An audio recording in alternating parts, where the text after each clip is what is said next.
Action on PFI and Bilkis Dadi's truth. Bilkis Dadi को तो आप लोग जानते ही होंगे।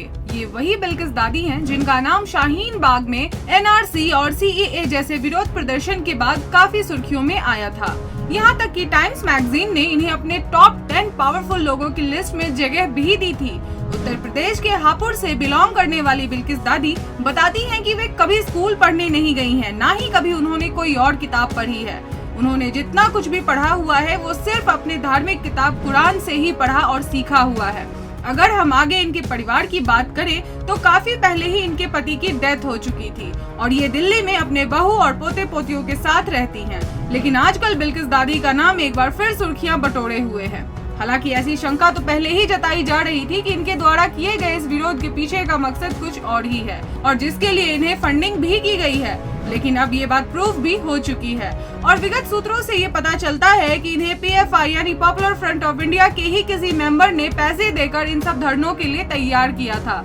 उस शख्स ने इनसे ये भी कहा था कि आप बस वहां जाकर धरने में शामिल हो जाइए और बाकी की चीजें हम संभाल लेंगे। जिसके बाद उसकी बातों को मानते हुए और इस काम के लिए बकायदा पैसे लेते हुए बिल्किस दादी एनआरसी और सीएए के विरोध में धरने में बैठ गई थी। पीएफआई पे हुए एक्शन और सरकार द्वारा उस पर 5 सालों के लिए बैन लगाने के बाद जहां एक तरफ अफरा तफरी मची हुई है, पूरे देश में पीएफआई के मेंबर बौखलाए हुए हैं, वहीं एनआरसी और सीएए विरोध प्रदर्शन में इस पीएफआई की भी काफी अहम भूमिका थी। इनके कई मेंबर्स ने पैसे देकर इस विरोध को और ज्यादा भड़काने की कोशिश करवाई थी, जिससे पूरा देश एक बार फिर दहल उठा था और इन लोगों ने इतना हंगामा किया था कि ऐसा लग रहा था हमारे देश और यहाँ के लोगों को आखिर क्या हो गया है। अब पीएफआई पे सरकार के एक्शन के बाद पीएफआई के मेंबर फिर कुछ वैसा ही रुख अपनाते हुए देखे जा रहे हैं और रोज पीएफआई के मेंबर के बारे में कुछ न कुछ सुनने को मिल रहा है।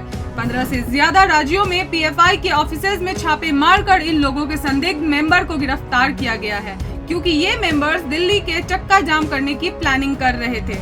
दिल्ली पुलिस की धारा 65 के अंतर्गत पूछताछ के बाद छोड़ी गई शाहीन कौसर, जिन्होंने अखिल भारतीय नागरिक संशोधन अधिनियम के विरुद्ध में अहम रोल प्ले किया था, उनका भी बिल्किस दादी को इस धरने में शामिल करने से लेके उनको दिए गए पैसे में इन्हें का हाथ बताया जा रहा है। बिल्किस दादी की अगर बात करें, इन्होंने शाहीन बाग में होने वाले धरने के लिए तैयार किया था तो इन्हें टाइम मैगजीन ने अपने सबसे पावरफुल लोगों में जगह दी थी। इस लिस्ट में कुछ और भारतीय नाम है, जैसे प्रधानमंत्री नरेंद्र मोदी, बॉलीवुड एक्टर आयुष्मान खुराना, गूगल के सुंदर पिचाई और फेमस बायोलॉजिस्ट रविंद्र गुप्ता का नाम भी था, जिन्हें 2020 के सबसे प्रभावशाली लोगों की लिस्ट में जगह दी गई थी। इन तमाम बातों से पर्दा उठाने के बाद ये साफ पता लगाया जा सकता है कि किसी भी देश की शांति को भंग करने और वहाँ पे अराजकता जैसी स्थिति फैलाने वाले कुछ वही लोग होते हैं जिनकी सच में कोई समस्या नहीं होती। वे बस देश को जलाकर अपनी सियासी रोटियां सेकना चाहते हैं और इसके लिए वो अपने देश और अपने जनता की परवाह किए बिना इन दंगों को भड़काते हैं और लोगों का इस्तेमाल करते हैं। अगर हम अभी हालिया के इंसिडेंट की बात करें, जिसमें ईरान में हिजाब विवाद को लेकर महिलाओं को मारने की घटना सामने आई है, लेकिन वो मुस्कान जिसको लोगों ने पोस्टर गर्ल बना दिया और उसके बाद उसे अकेला छोड़ दिया, वो आजकल कहाँ है? क्यों आगे आकर इन लोगों की मदद नहीं कर रहे? क्योंकि ये लोग कभी मदद करना ही नहीं चाहते थे और इनका इरादा भी नहीं था। इनका इरादा था सिर्फ हिंसा को भड़काना और अपनी दुकान चलाते रहना। आजकल किसी भी देश में हमें एक बहुत बड़ा मुद्दा देखने को मिल रहा है, जहाँ पे लोग पूरे मुद्दे को धर्म और जाति के नाम पर बांट दे रहे हैं और उसके बाद लोगों को आपस में लड़वा कर ये लोग आराम से बैठकर देखते हैं और इस बात का पूरा ख्याल भी रखते हैं कि ये दंगे रुकने ना पाए और इसके लिए हर संभव प्रयास भी करते रहते हैं।